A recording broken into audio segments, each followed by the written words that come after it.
बिस्मिल्लाहिर्रहमानिर्रहीम। अस्सलाम वालेकुम दोस्तों, इन्वेस्टिगेशन ऑफिसर की ओपिनियन के हवाले से हम आज बात कर रहे हैं। 2021 SCMR 612 2021 SMER 612 ये सुप्रीम कोर्ट ऑफ पाकिस्तान का फैसला है कि पुलिस की राय की कानूनी हैसियत क्या है। तो ओपिनियन ऑफ इन्वेस्टिगेशन ऑफिसर जो है वो नॉट डिविजिबल है। अदालत बाउंड नहीं है उसकी बात को मानने की। उसकी वजह ये है कि वो उस सेंस में कानून शहादत ऑर्डर के तहत एडमिसिबल नहीं है उसका कहा हुआ। देखिए जी, सुप्रीम कोर्ट ऑफ पाकिस्तान के फैसला जो है उसकी बात करते हैं। The opinion of police officer who has investigated the case as to guilt और innocence of an accused person is not a relevant fact and is therefore not admissible under the Qanun Shahadat Order 1984 as he is not an expert within the meaning of that term as used in Article 59 of Qanun Shahadat Order 1984। Supreme Court of Pakistan ने करार दिया है कि जो investigation officer है उसकी जो investigation है वो कानून शहादत ऑर्डर 1984 का जो आर्टिकल 59 है उसके मुताबिक वो एक्सपर्ट नहीं कंसिडर किया जा सकता किसी को गुनाहगार या मासूम करार देने के हवाले से। Even the criminal procedure code does not authorize him to form such an opinion to determine guilt or innocence of an accused person alleged to be involved in the commission of an offence is a judicial function that can only be performed by a court of law। उन्होंने कहा जनाब, हत्ता के civil procedure code भी जो है वो भी ऑथोराइज नहीं करता इन्वेस्टिगेशन ऑफिसर को कि तुम किसी को गिल्ट करार दे दो। गिल्ट करार देना जो है ये सोली फंक्शन है, परफॉर्मेंस है लॉ कोर्ट ऑफ लॉ की। अदालत डिटरमिन करेगी कि बंदा जो है वो इनोसेंट है या नहीं है, पुलिस का ये काम नहीं है। The judicial function can not be delegated. जो जुडिशियल फंक्शन है इसका जुडिशल डिटर्मिनेशन करने का जो अंदाज है that can only be performed by a court of law. This judicial function can not be delegated to the police officer investigation the case. Police officer की ये जो है जुडिशियल फंक्शन जो है वो पुलिस के हवाले नहीं किया जा सकता कि जनाब तुम केस की जो है इन्वेस्टिगेशन करो। इन्वेस्टिगेशन करेगा लेकिन उसकी बात को मनोअन मानना जो है वो उसका जो है वो अदालत के ऊपर ज़रूरी नहीं है। कह सकता है जी ठीक है तफ्तीश करो, ज़ाहिर तफ्तीशी एजेंसी है वो, लेकिन उन फैक्ट्स के ऊपर फिर उसने फैक्ट्स दिए होंगे उसको मनोअन नहीं मान सकता। जुडिशियल माइंड अप्लाई करेगी कोर्ट ऑफ लॉ।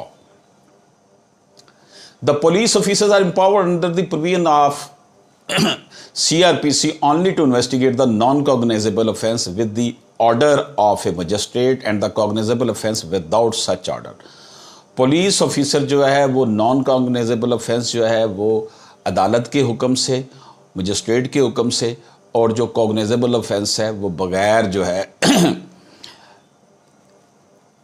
CRPC की बात की गई है कि जनाब पुलिस ऑफिसर के पास ये पावर है कि इन्वेस्टिगेट करे only to investigate the non cognizable offence. Non cognizable offence जो है वो उनकी इन्वेस्टिगेट कर सकता है और जो कॉग्नाइजेबल ऑफेंस है उनकी मजिस्ट्रेट की इजाज़त से कर सकता है, मजिस्ट्रेट उसको हुक्म देगा। This power of investigation is no way includes the power to determine guilt और इनोसेंस ऑफ एक्यूज्ड पर्सन। ये जो पावर है इन्वेस्टिगेशन ऑफिसर के पास, इसमें वो डिटरमिन नहीं कर सकता कि ये मुल्ज़म है या मासूम है। An investigation as defined in section 4 subsection 1 of the CRPC includes all proceedings under the CRPC for the collection of evidence conducted by a police officer or by any other person authorized by magistrate। जो define की गई हैं section 4(1) CRPC में वो powers हैं investigation करने के हवाले से पुलिस ऑफिसर के पास, लेकिन वो भी तब हैं जब मजिस्ट्रेट ने उसे ऑथोराइज किया हो। This definition make it clear that assignment of A police officer according जो उसकी ये ताकत है, ये पावर है कि उसने जो है वो इन्वेस्टिगेशन करनी है Assignment of a police officer conducting an investigation is limited to the collection of evidence, and the evidence when the collected has to be placed by him before the competent court of law. उसका काम सिर्फ evidence collect करके अदालत के सामने पेश कर देना है, आगे काम अदालत का है. Only the court has the power and duty to form an opinion about the guilt or innocence of an accused person and to adjudicate according to the basis of evidence produced before it. An opinion formed by the investigation officer as to non-existence or existence of sufficient evidence or reasonable ground of suspicion to justify the forwarding of an accused person to a magistrate under section 169 and 170 of CRPC does not tantamount to opinion as to guilt or innocence of. The final determination even as to existence or non-existence of sufficient ground for further proceeding against the accused person is to be made by the magistrate under section 173 subsection 3 and 204 subsection 1 of the CRPC on examining the material available on record and not on the basis of that opinion of the investigation.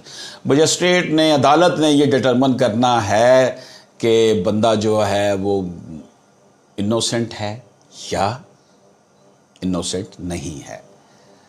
ये काम investigation officer ने सिर्फ देने हैं आपको evidence, कि वो evidence investigate करे, एविडेंस लाकर अदालत के सामने पेश करे. अदालत ये डिटरमिन करेगी कि बंदा जो है वो मुल्ज़म है या नहीं है, मुजरम है या नहीं है. मुल्ज़म तो ज़ाहिर है वो बन गया ना जब उसके ऊपर इल्ज़ाम लगा. ये इनोसेंट है या नहीं है, ये नहीं है कि वो पुलिस ये करके देगी. पुलिस के पास कोई इख्तियार नहीं होता, अदालत के पास इख्तियार होता है. तो ये हमने आर्टिकल 59 ऑफ कानून शहादत ऑर्डर 1984 के हवाले से बात की, जिसमें पुलिस की जो इन्वेस्टिगेशन की जो पार्स हैं उसके हवाले से बयान किया गया, और ये सुप्रीम कोर्ट ऑफ पाकिस्तान का लेटेस्ट फैसला था. इजाज़त दीजिए, अल्लाह हाफिज़.